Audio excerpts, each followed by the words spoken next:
Nya! Norman! Norman Mangusing, natatanda mo pa ba ako? Ako lang naman.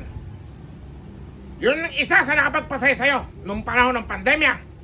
Natuwa ka. Ipinahanap mo ko at binigyan mo ng 100 sakong bigas. Totoo yan. Pinapunta mo ko sa Legran upang kuhanin ko ang 100 sakong bigas. Tanda mo to, ha? Huwag mo kakalimutan. Baka mamaya hindi mo na naman ako kilala. Kinuha ko, ipinamigay ko sa mga nangangailangan. Doon sa bye-bye release, natatandaan mo, nakakredit lahat sa yan. Ngayon, pagkatapos ng pangyayari yan, kinuha mo akong empleyado. Ang sabi mo, pasusweldoin mo ko, at ako'y nagtrabaho sa'yo. Ngayon, lumipas ang ilang buwan, hindi mo naman ako binayaran. Niloko mo ko, siniraan mo ko, at winasak mo ko. Pero yan, ay kaya kong kalimutan.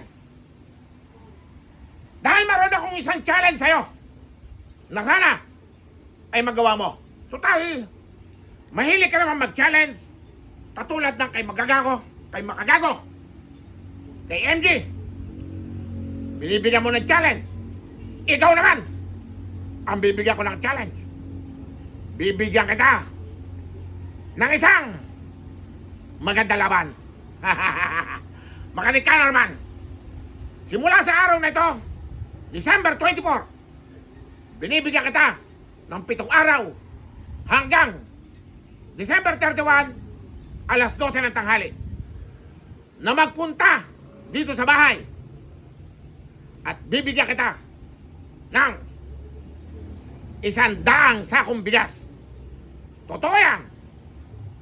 Pumunta ka rito, magdala ka ng sasakyan, at ibibigay ko sa'yo ang 100 sakong bigas.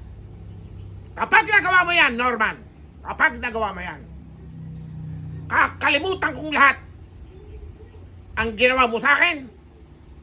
Hindi na kita pakikialaman sa mga katarantaduhan mo. Bahala na.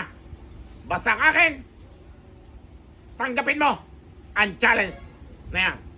Ngayon, kung ayaw mo naman tanggapin, pasintabi sa mga kakampi mo at naniniwala sa'yo. Babakbakan pa rin kita. Tanda mo yan, Norman. Babakbakan pa rin kita. Kaya nga kita pinagbibigyan ng isang pagkakataong ganito para once and for all, matapos na ang kahambugan mo. Tutal, sabi mo, tutulong ka ngayong magbabagong taon.